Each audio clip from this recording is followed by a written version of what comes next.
ఆధునిక నగర జీవితంలో వాతావరణ కాలుష్యం పెరగడం, ఆ కాలుష్యంతో ఆహార పదార్థాలు విషతుల్యం కావడంతో స్వచ్ఛమైన ఆరోగ్యకరమైన కూరగాయలను ఇంట్లోనే పెంచుకునేందుకు నగరవాసులు ఆసక్తి చూపిస్తున్నారు.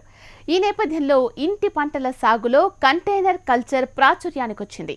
నగరాల్లో నివసించే చాలా మంది కంటైనర్ గార్డెన్ను ఏర్పాటు చేసుకుంటున్నారు. మరి కొత్తగా తమ ఇంటిని కూరగాయల గార్డెన్గా మార్చుకోవాలనుకునే వారి కోసం కంటైనర్ కల్చర్ ఏ విధంగా చేపట్టాలి, తీసుకోవాల్సిన జాగ్రత్తలేంటో తెలుసుకుందాం.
ప్రణాళికలు, భారీ ఖర్చు అవసరం లేదు.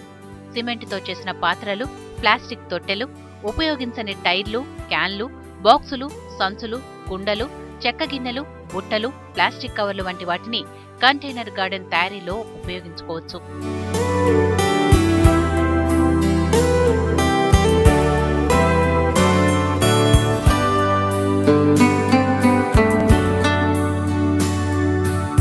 కంటైనర్ గార్డెన్లో బెండ, తోటకూర, బీర, పొట్లకాయ, మెంతికూర, చుక్కకూర మొదలైన కూరగాయలు, ఆకుకూరలు నేరుగా విత్తుకోవాలి. ఇక టమాటో, వంగ, చిల్లీ, క్యాబేజ్, కాలీఫ్లవర్, బ్రకోలీ వంటి వాటిని నారు పెంచి నాటుకుంటే మంచి ఫలితముంటుంది.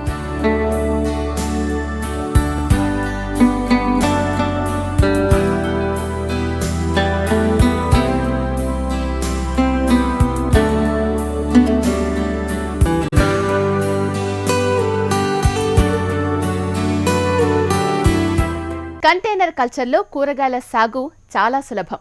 కాస్త ఆసక్తితో ఎప్పటికప్పుడు యాజమాన్య పద్ధతులను పాటిస్తే ఆరోగ్యకరమైన ఉత్పత్తిని పొందొచ్చు. మరి కూరగాయల సాగులో పాటించాల్సిన మెళకువలేంటో ఇప్పుడు చూద్దాం.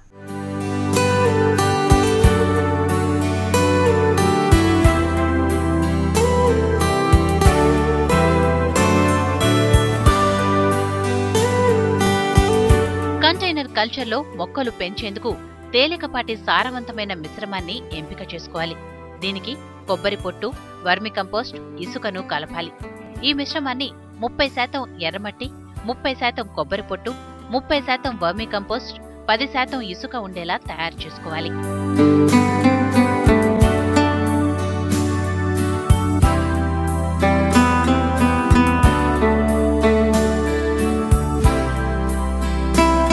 నారు నారు పెంచి నాటే కూరగాయ మొక్కలను నిర్దేశించిన పొడవు పెరిగిన తర్వాత నాటుకోవాలి.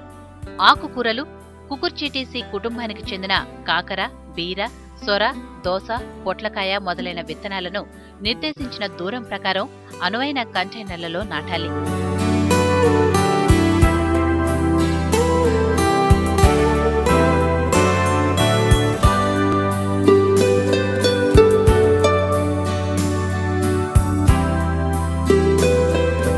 కంటైనర్ గార్డెన్లో పెరిగే మొక్కలకు తగిన మోతాదులో పైపుతో గాని లేదా రోజ్ క్యాన్తో గాని ప్రతిరోజు నీటిని సరఫరా చేయాలి. వర్షం వచ్చినప్పుడు కంటైనర్లో నిలిచిన నీటిని తీసివేయాలి. మనం తినే కూరగాయలు, ఆకుకూరల్లో క్రిమిసంహారక మందుల అవశేషాలు ఉంటున్నాయని పలు పరిశోధనల్లో వెల్లడైందని వింటున్నాం. ఇలాంటి పరిస్థితుల్లో ఇంటిపైన కూరగాయలు పండించుకోవటం మంచిది. దీనివల్ల వనరుల పొదుపుతో పాటు వెలకట్టలేని ఆరోగ్యం మన సొంతమవుతుంది. అందులోనూ వంటింట్లోని వ్యర్థాలు, పొట్టు, మిగిలిన ఆహార పదార్థాలను ఎరువుగా మార్చి కూరగాయల సాగులో ఉపయోగించుకోవచ్చు. సాధారణంగా వంటగది నుంచి వ్యర్థాల ద్వారా, నీటి ద్వారా కంపోస్టు తయారు చేసుకుని బాగా కుళ్ళిన తర్వాత వేసుకోవాలి. లేదా వర్మి కంపోస్ట్, పంచగవ్య, దశగవ్య లాంటి సేంద్రియ ఎరువులను తయారు చేసి మొక్కలకు అందించాలి.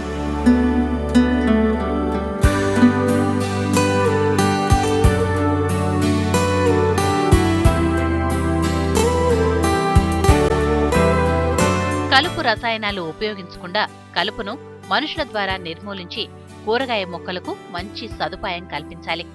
ప్రతిరోజు పురుగులు, తెగుళ్ల ఉధృతిని గమనించాలి. పురుగులు ఆశించిన మొక్కలపై వేప నూనె 4 మిల్లీమీటర్లు 11 లీటర్ల నీటికి 15 నుంచి 20 రోజుల వ్యవధిలో 4 సార్లు పిచికారీ చేసి నివారించుకోవచ్చు.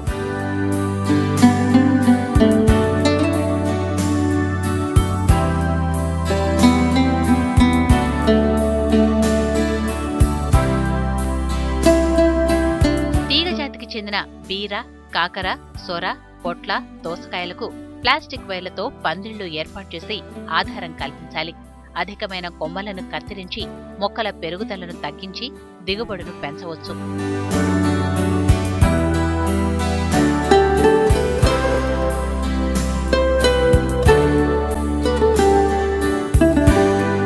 వివిధ దశల్లో అవసరాలను బట్టి వాటి రంగు, సైజును బట్టి కూరగాయల కోత చేపట్టాలి.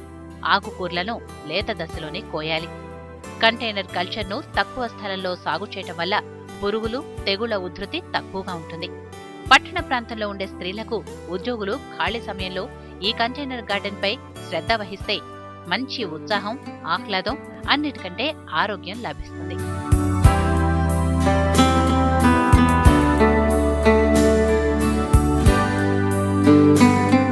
ప్రదేశాలను విజయవంతంగా కంటైనర్ కల్చర్కు ఉపయోగించుకోవచ్చు. సమయాన్ని ఆదా చేయడంతో పాటు కూరగాయలకు పెట్టే అదనపు ఖర్చును తగ్గించుకోవచ్చు. కాలుష్యరహితంగా యాజమాన్య పద్ధతులు చేపట్టి ఆరోగ్యకరమైన కూరగాయలను ఉత్పత్తి చేయవచ్చు.